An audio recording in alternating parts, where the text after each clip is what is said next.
એ લુણી રબારીના છોકરાની નનામી નીકળીને સીતા શમશાનની અંદર છે ખડકાણી.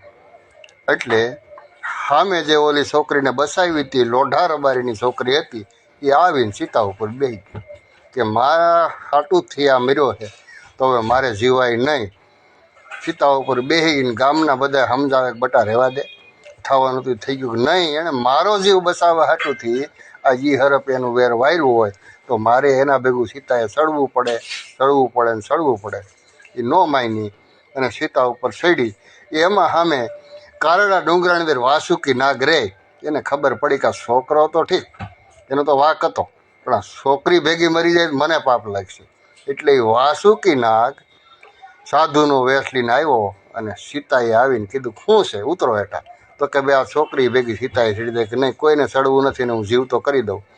અને એનું ઝેર સૂહ્યું અને સૂહી અને છોકરાને બેઠો કર્યો અને પછી કીધું કે હોપારી નાળા સડી લાવો, આ બેના મારે લગ્ન કરવા છે. અને એ વાસુકી નાગ હોપારી અને નાળા સડી લઈ આ છોકરીના લગ્ન કરીને કહેતો ગયો કે બે એક એક વાડી ગારજો.